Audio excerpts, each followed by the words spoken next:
ಇಂತಹ ಹಿನ್ನೆಲೆ ಇರ್ತಕ್ಕಂಥವ್ರನ್ನ ಮತ್ತೆ ಮಂತ್ರಿ ಮಾಡಿ ಕಾಂಗ್ರೆಸ್ ಪಾರ್ಟಿ ರಾಜ್ಯದ ಜನರಿಗೆ ಏನು ಸಂದೇಶ ಕೊಟ್ಟಿದೆ? ನಾನು ಮುಖ್ಯಮಂತ್ರಿಗಳಿಗೆ ಹೇಳಕ್ಕೆ ಬಯಸ್ತೇನೆ, ನಿಮಗೆ ಚಾರ್ಲ್ಸ್ ಶೋಭರಾಜ್ರವ್ರನ್ನ ಮೀರಿಸೋರೇ ನಿಮಗೆ ಸಚಿವ ಸಂಪುಟದಲ್ಲಿ ಇರಬೇಕು ಅಂತ ಬಯಸೋದಾದರೆ ಅವ್ರಿಗೆ ಯಾಕೆ ಬರೀ ಅಂಕಿಅಂಶಗಳ ಖಾತೆ ಕೊಟ್ಟಿದ್ದೀರಿ? ಫೈನಾನ್ಸೇ ಕೊಟ್ಬಿಡಿ. ಒಂದು ನಿಗಮದಲ್ಲೇ 187 ಕೋಟಿ ಹೆಂಗೆ ಟ್ರಾನ್ಸ್ಫರ್ ಮಾಡಬೇಕು ನಕಲಿ ಖಾತೆಗಳಿಗೆ ಅಂತ ಎಕ್ಸ್ಪರ್ಟೈಸ್ ಇರುವಂಥ ಮನುಷ್ಯನನ್ನು ನೀವು ಸರಿಯಾಗಿ ಸದುಪಯೋಗ ಪಡಿಸ್ಕೊಳ್ಬೇಕು. ಫೈನಾನ್ಸ್ ಡಿಪಾರ್ಟ್ಮೆಂಟ್ ಕೊಡಿ ಅವರಿಗೆ.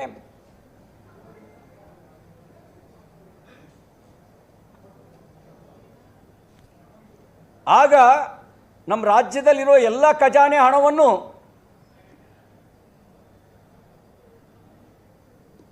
ದೇಶದ ವಿವಿಧ ಖಾತೆಗಳಿಗೆ ಟ್ರಾನ್ಸ್ಫರ್ ಮಾಡಿಸ್ಕೊಂಡು ಲೂಟಿ ಹೊಡಿಬೋದಲ್ಲ.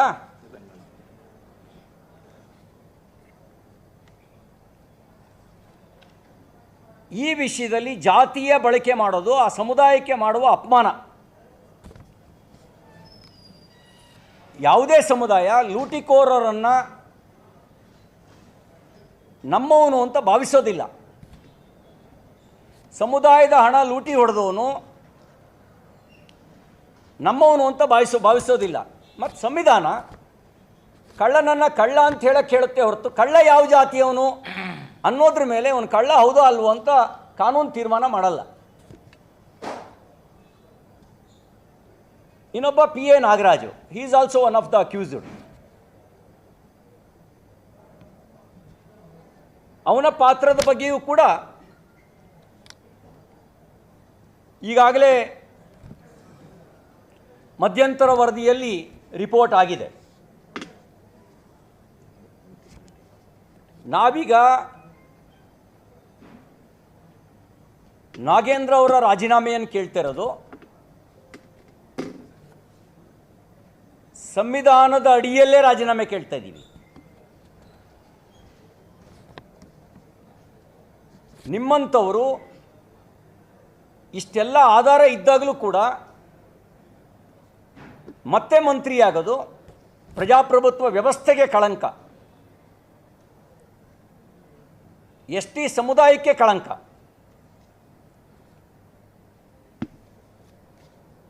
ಮತ್ತು ನೀವು ಬೀಗುತ್ತಿರೋದು ನೋಡಿದ್ರೆ ನಿಮಗೆ ಸಿಕ್ಕಿರೋ ಜಾಮೀನು ಮಾತ್ರ, ಕ್ಲೀನ್ ಚಿಟ್ ಅಲ್ಲ. ಕೋರ್ಟು ನಿಮ್ಮನ್ನು ನಿಮ್ಮೆಲ್ಲ ಕೇಸ್ ಮೊಕದ್ದಮೆಗಳ ಆಪಾದನೆಯಿಂದ ಮುಕ್ತರನ್ನಾಗಿ ಮಾಡಿಲ್ಲ, ಕೇವಲ ಕಂಡೀಷನಲ್ ಬೇಲ್ ಕೊಟ್ಟಿದೆ, ಷರತ್ತುಬದ್ಧ ಜಾಮೀನು ಮಾತ್ರ ಕೊಟ್ಟಿದೆ. ಬಹುತೇಕ ಎಲ್ರಿಗೂ ಕೊಡುತ್ತೆ. ಇನ್ನೊಂದು ಸಂಗತಿ, 13ನೇ ಆರೋಪಿ ಈ ಪ್ರಕರಣದ ಸತ್ಯನಾರಾಯಣ್ ವರ್ಮಾ, ಇಲ್ಲ ಇನ್ನೊಂದರಲ್ಲಿ ಇದು ಮಾಡಿದ್ದೀನಿ, ಮಾರ್ಕ್ ಮಾಡಿದ್ದೀನಿ.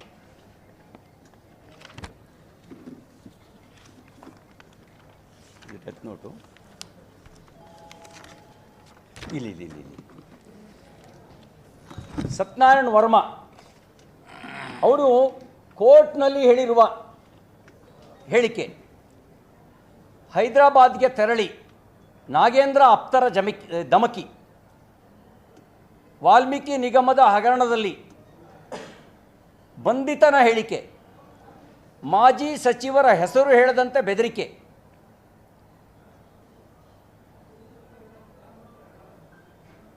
ತನ್ನ ಹೈದರಾಬಾದ್ ಮನೆಗೆ ಬಂದು ನಾಗೇಂದ್ರ ಕಡೆಯವರು ಹಗರಣದಲ್ಲಿ ಸಚಿವರ ಹೆಸರು ಹೊರಬರದಂತೆ ನೋಡಿಕೊಳ್ಳಬೇಕೆಂದು ಬೆದರಿಸಿದ್ದರು ಎಂದು ಆರೋಪಿ ಸತ್ಯನಾರಾಯಣ್ ವರ್ಮಾ ಕೋರ್ಟ್ ಮುಂದೆ ಹೇಳಿಕೆ ನೀಡಿದ್ದಾನೆ.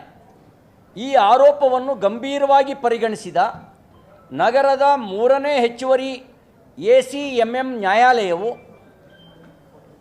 ಪ್ರಕರಣದಲ್ಲಿ 13ನೇ ಆರೋಪಿಯಾಗಿರುವ ಹೈದರಾಬಾದಿನ ಸತ್ಯನಾರಾಯಣ್ ವರ್ಮಾನಿಗೆ ನಾಗೇಂದ್ರ ಅವರಿಗಿಂತ ಜೀವ ಬೆದರಿಕೆ ಇರುವ ಆರೋಪ ಕುರಿತಂತೆ ತನಿಖೆ ನಡೆಸಿ ವರದಿ ಸಲ್ಲಿಸಬೇಕೆಂದು ಹಲಸೂರು ಗೇಟ್ ಠಾಣೆ ಪೊಲೀಸರಿಗೆ ನಿರ್ದೇಶನ ನೀಡಿದೆ.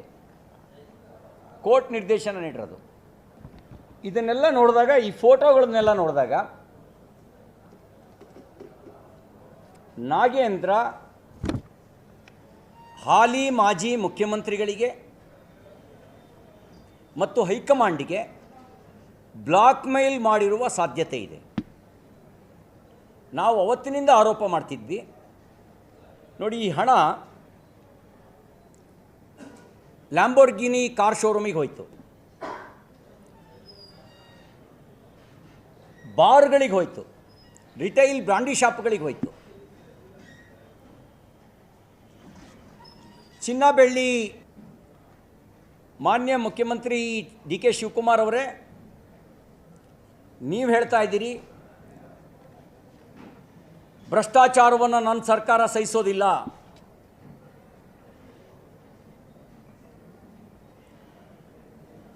ಯಾರೇ ಆಗಲಿ 10 ರೂಪಾಯಿ ಲಂಚ ಕೇಳಿದರೂ ನನಗೆ ಮಾಹಿತಿ ಕೊಡಿ.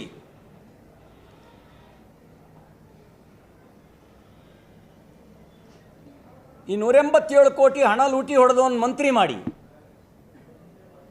ನಾನು ಭ್ರಷ್ಟಾಚಾರನ ಸಹಿಸೋದಿಲ್ಲ ಅಂತ ಹೇಳೋದಾದರೆ ಜನ ಅದನ್ನು ಭಾವಿಸ್ತಾರೆ ಭೂತದ ಬಾಯಲ್ಲಿ ಭಗವದ್ಗೀತೆ ಅಂತ ಹೇಳಿ.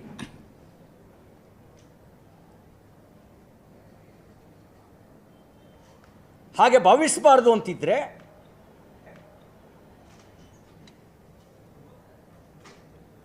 ನೀವು ಮಂತ್ರಿಮಂಡಲದಲ್ಲಿದ್ದಾಗ ಪರಮೇಶ್ವರ್ ಅವರು KPCC ಅಧ್ಯಕ್ಷರಾಗಿದ್ದಾಗ ಬೆಂಗಳೂರಿನಿಂದ ಬಳ್ಳಾರಿಗೆ ಪಾದಯಾತ್ರೆ ಮಾಡಿದ್ರು.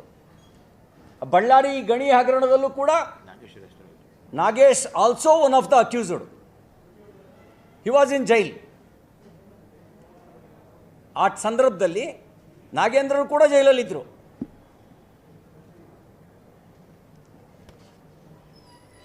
ಮತ್ತು ಈ ಹಣ ST ಸಮುದಾಯದ ಹಣ. ನಾವು ಇನ್ನೊಬ್ಬರನ್ನ ಯಾರನ್ನ ಬೇಕಾದ್ರೂ ST ಮಂತ್ರಿ ಮಾಡಿ, ಭ್ರಷ್ಟಾಚಾರಿಗೆ ಮಂತ್ರಿ ಮಾಡಿರೋದ್ರ ಬಗ್ಗೆ ಮಾತ್ರ ನಮ್ಮ ಆಕ್ಷೇಪ.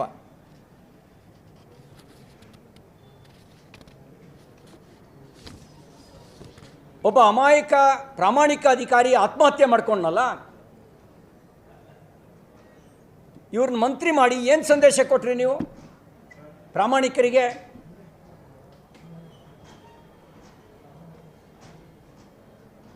ಏನು ಸಂದೇಶವನ್ನು ಕೊಡ್ಲಿಕ್ಕೆ ಹೊಟ್ಟಿದ್ದೀರಿ?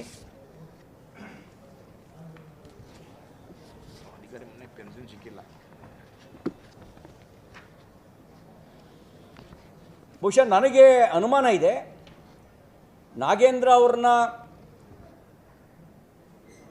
ಮುಂದುವರಿಸಿರೋದ್ರ ಹಿನ್ನೆಲೆಯಲ್ಲಿ ಇಷ್ಟೆಲ್ಲ ನಾವು ನಿರಂತರ ಹೋರಾಟ ಮಾಡ್ತಾ ಇದ್ರೂ ಮುಂದುವರಿಸಿರೋದ್ರ ಜೊತೆಗೆ ಬಂಡತನದಲ್ಲಿ ಸಮರ್ಥನೆ ಮಾಡ್ತಿರೋದು ನೋಡಿದಾಗ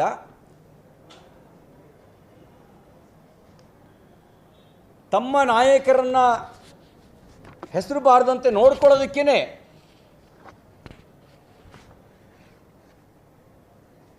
ಇವ್ರನ್ನ ಮುಂದುವರಿಸಿದ್ದಾರೆ ಅಂತ ಅನಿಸುತ್ತೆ.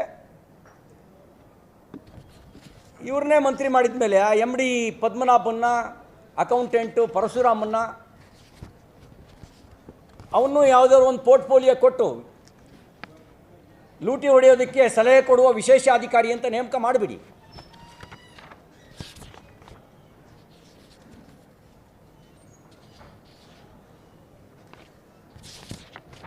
ಇನ್ನು SIT ಪೂರ್ಣ ಪ್ರಮಾಣದ ಚಾರ್ಜ್ ಶೀಟನ್ನು ಸಲ್ಲಿಸಿಲ್ಲ, ಮಧ್ಯಂತರ ಚಾರ್ಜ್ ಶೀಟ್ ಮಾತ್ರ ಸಲ್ಲಿಸಿದೆ. ED ಆಸ್ತಿಯನ್ನು ಮುಟ್ಟುಗೋಲು ಹಾಕ್ಕೊಂಡಿದೆ. ಸರ್ಕಾರ ಕೊಟ್ಟಿರುವ ಉತ್ತರದ ಪ್ರಕಾರನೇ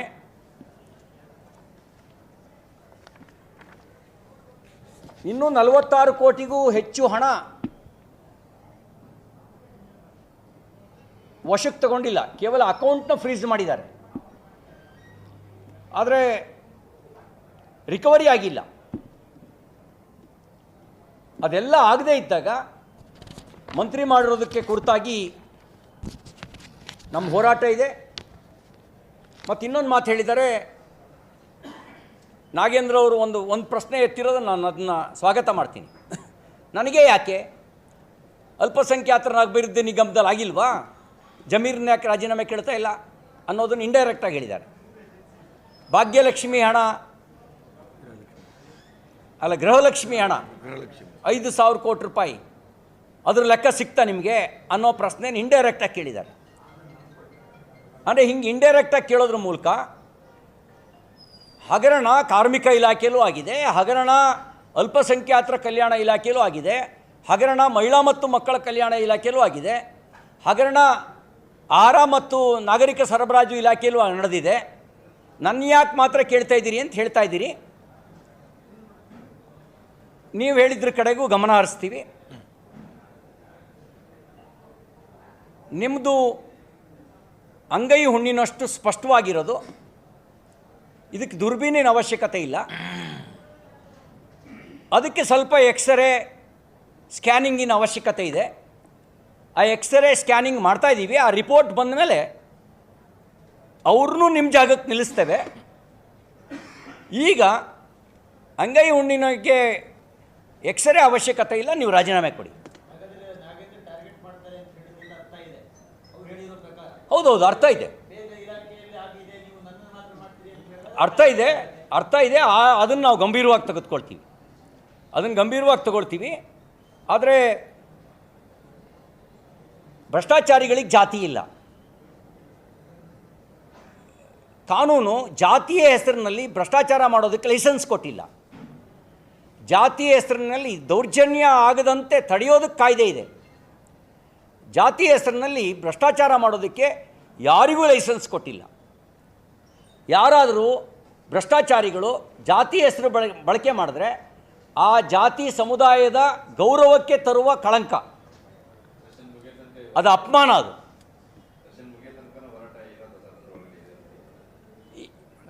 ಈಗ ನೀವು ಯೋಚನೆ ಮಾಡಿ, ಇದರಲ್ಲಿ ನೈತಿಕ ಹೊಣೆ ಅಲ್ಲ. He is also one of the accused. ಆಪಾದನೆ ಇಲ್ಲದೆ ನೈತಿಕ ಹೊಣೆ ಹೊರೋದು ಬೇರೆ.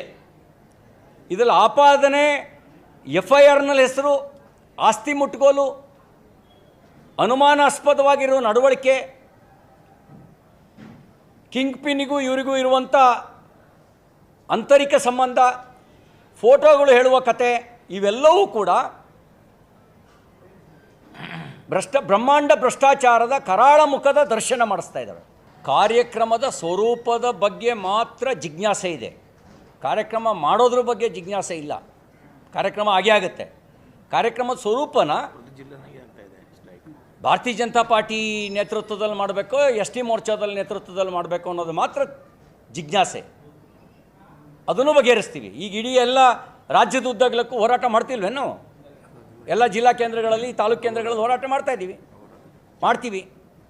ಇದ್ರ ಬಗ್ಗೆ ಮಾತ್ರ ಅಲ್ಲ, ನಾಗೇಂದ್ರ ಅವರು ಹೇಳಿದ ರೀತಿಯಲ್ಲಿ ಉಳಿದವರು ಮಾಡಿಸಿರೋ ಭ್ರಷ್ಟಾಚಾರದ ಬಗ್ಗೆನೂ ನಮ್ಮ ಹೋರಾಟ ಮುಂದುವರಿಯುತ್ತೆ. ಮೂಢ ಹಗರಣ ಬಿಟ್ಟವೇನೋ, ಜೈಟ್ ವಾಪಸ್ ಕೊಡಿಸ್ಲಿಲ್ವೇನೋ?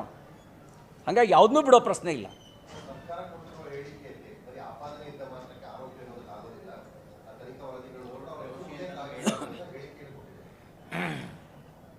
ಈಗ ಲೂಟಿ ಹೊಡೆದಿರೋ ಸುಳ್ಳ ಬರೀ ಆಪಾದನೆ ಅಲ್ಲ, ಪ್ರೂವನ್ ಲೂಟಿ ಪ್ರೂವನ್. ನಾಗೇಂದ್ರ ಪಾದ ಡೆತ್ ನೋಟ್ ಏನು ಹೇಳುತ್ತೆ? ಮೌಖಿಕ ಸೂಚನೆ. ಇದಕ್ಕಿಂತ ಇನ್ನೇನು ಬೇಕು? ಸಚಿವರ ಮೌಖಿಕ ಸೂಚನೆಯ ಮೇರೆಗೆ ಏನು ಹೇಳುತ್ತಿದ್ದು? ಹೌಸ್ನಲ್ಲಿ CM ಸಿದ್ದರಾಮಯ್ಯ ಅಲ್ಲ, ಇದು ಮೌಖಿಕ ಸೂಚನೆ ಮೇರೆಗೆ ಏನು ಹೇಳುತ್ತೆ? ಇದಕ್ಕಿಂತ ಇನ್ನೇನು ಬೇಕು?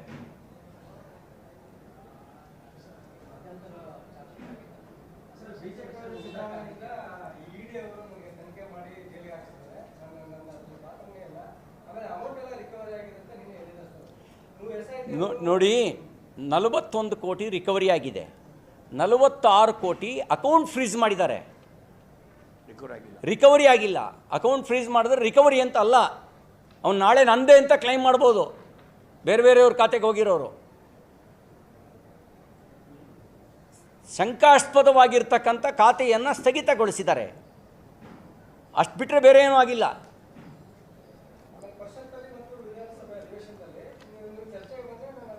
ತಾವ್ಯಾರು?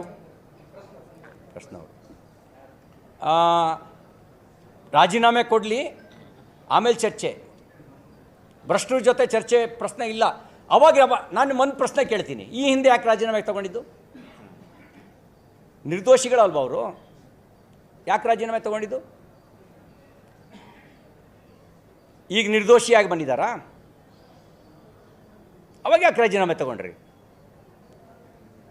ನಾಗೇಂದ್ರ ನಿರ್ದೋಷಿ ಅಂತ ಮನವರಿಕೆ ಆಗಿದ್ದರೆ ಅವತ್ತೇ ಯಾಕೆ ರಾಜೀನಾಮೆ ತೊಗೊಂಡ್ರಿ ನೀವು?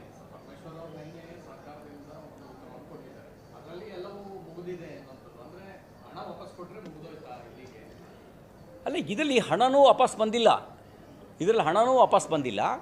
ಒಂದು ವೇಳೆ ಚಂದ್ರಶೇಖರನ್ನು ಡೆತ್ ನೋಟ್ ಬರೆದಿಟ್ಟು ಆತ್ಮಹತ್ಯೆ ಮಾಡ್ಕೊಳ್ಳದೇ ಇದ್ದಿದ್ದರೆ ಇಡೀ ಹಗರಣ ಏನಾಗ್ತಿತ್ತು?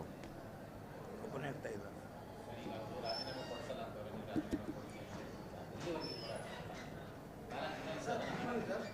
ಜನಮೇಜಯರಾಯ ಸರ್ಪಯಾಗ ಮಾಡ್ತಾ ಇದ್ದ.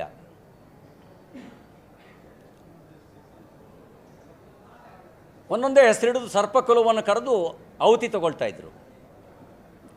ಆಗ ತಕ್ಷಕ ಅಂತ ಒಬ್ಬ ಸರ್ಪರಾಜ ಇಂದ್ರನ ಹತ್ರ ಆಶ್ರಯ ಬೇಡದ. ಇಂದ್ರ ಆಶ್ರಯ ಕೊಟ್ಟ. ಏನು ಕರೆದ್ರೂ ತಕ್ಷಕ ಬರ್ತಾ ಇಲ್ಲ. ಆಗ ಯಾಗ ಮಾಡ್ತಿದ್ದವ್ರು ಹೇಳಿದ್ದು, ಇಂದ್ರಾಯ ತಕ್ಷಕಾಯ ಸ್ವಾಹ, ಇಂದ್ರ ಸಿಂಹಾಸನ ಸಮೇತ ಬರೋಕ್ಕೆ ಶುರುವಾದನಂತೆ. ಇದು ಅಷ್ಟೇ, ನೀವು ಒಬ್ಬ ಭ್ರಷ್ಟನಿಗೆ ಆಶ್ರಯ ಕೊಟ್ಟು ಭ್ರಷ್ಟಾಚಾರವನ್ನು ರಕ್ಷಣೆ ಮಾಡಿದ್ರೆ ನಿಮ್ಮ ಕುರ್ಚಿ ಸಮೇತ ಪ್ರಜಾಪ್ರಭುತ್ವ ವ್ಯವಸ್ಥೆ ಜನ ಆಹುತಿ ತಗೊಳ್ತಾರೆ.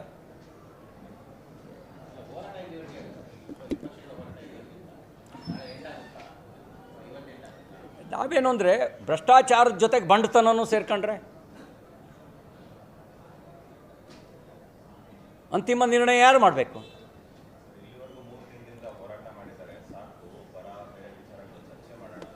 ಖಂಡಿತವಾಗಿಯೂ ನಮಗೆ ಬರದ ಬಗ್ಗೆ ಚರ್ಚೆ ಮಾಡಬೇಕು, ಬೆಲೆ ಏರಿಕೆ ಬಗ್ಗೆ ಚರ್ಚೆ ಮಾಡಬೇಕು,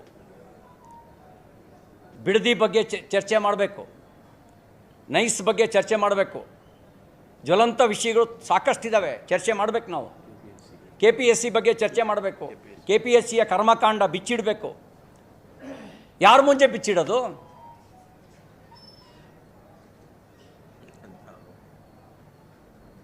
ಯಾರ ಮುಂದೆ ಬಿಚ್ಚಿಡೋದು?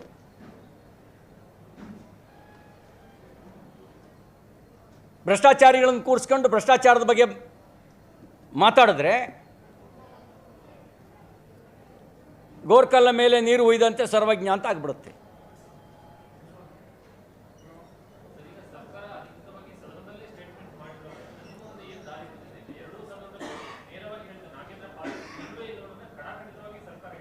ಅಲ್ಲ, ಈಗ ಈ ಚಂದ್ರಶೇಖರ್ನವ್ರನ್ನ ಡೆತ್ ನೋಟ್ ಬಗ್ಗೆ ಏನು ಹೇಳ್ತಾರೆ? ಹಣ ಲೂಟಿ ಬಗ್ಗೆ ಒಬ್ಬ ಎಮ್ ಡಿ ಅಕೌಂಟೆಂಟು ನಕಲಿ ಖಾತೆಗಳಿಗೆ ಬ್ಯಾಂಕ್ ಅಕೌಂಟ್ ಟ್ರಾನ್ಸ್ಫರ್ ಮಾಡಿದ್ರೆ ಅಂದರೆ ಅದು ಸಹಜವಾಗಿ ಆಗೋ ಕೆಲಸನಾ? ನಾಳೆ ಈ ಹಗರಣ ಮುಚ್ಚಿಟ್ರೆ ನಾಳೆ ನೀವು 16,000 ಕೋಟಿ ರೂಪಾಯಿ ವರ್ಗಾವಣೆ ಆದರೂ ನಕಲಿ ಖಾತೆಗಳಿಗೆ ಯಾರೂ ಪ್ರಶ್ನೆ ಮಾಡೋಂಗಿಲ್ಲ. ಯಾಕೆಂದರೆ ಎಲ್ರಿಗೂ ಒಂದು ಜಾತಿ ಇದ್ದೇ ಇರುತ್ತೆ. ಜಮೀರನ್ನ ಟಾರ್ಗೆಟ್ ಮಾಡಿದ್ರು, ಅಲ್ಪಸಂಖ್ಯಾತರ ಟಾರ್ಗೆಟ್ ಮಾಡಿದ್ರು, ಇನ್ನೊಬ್ಬರನ್ನ ಟಾರ್ಗೆಟ್ ಮಾಡಿದ್ರು, ಇನ್ನೊಂದು ಜಾತಿಯವ್ರು ಟಾರ್ಗೆಟ್ ಮಾಡಿದ್ರು. ಅದೇ ತಾನೇ ಸಂವಿಧಾನದ ಪ್ರತಿ ಇರೋದು ಭ್ರಷ್ಟಾಚಾರದ ರಕ್ಷಣೆಗ? ಇಲ್ಲ, ಫೈನಾನ್ಸ್ ಮಿನಿಸ್ಟ್ರ್ ಮಾಡಬೇಕು ಅವ್ರನ್ನ ಅಂತ. ಅವ್ರನ್ನ ಫೈನಾನ್ಸ್ ಮಿನಿಸ್ಟ್ರ್ ಮಾಡಿ ಆ ನೆಕ್ಕುಂಟಿ ನಾಗರಾಜನ್ನ, MD ಪದ್ಮನಾಭನ್ನ, ಅವ್ರನ್ನೆಲ್ಲರನ್ನೂ ಲೂಟಿಗೆ ಸಲಹೆಗಾರರನ್ನಾಗಿ ಮಾಡ್ಕೊಳ್ಳಿ, ರಾಜ್ಯ ಉದ್ಧಾರ ಆಗುತ್ತೆ. ಹೆಚ್ಚಿನ ವಿಡಿಯೋಗಳಿಗೆ ಪ್ರತಿಧ್ವನಿ ಯೂಟ್ಯೂಬ್ ಚಾನೆಲ್ ಸಬ್ಸ್ಕ್ರೈಬ್ ಮಾಡಿ, ಬೆಲ್ ಐಕಾನ್ ಕ್ಲಿಕ್ ಮಾಡಿ.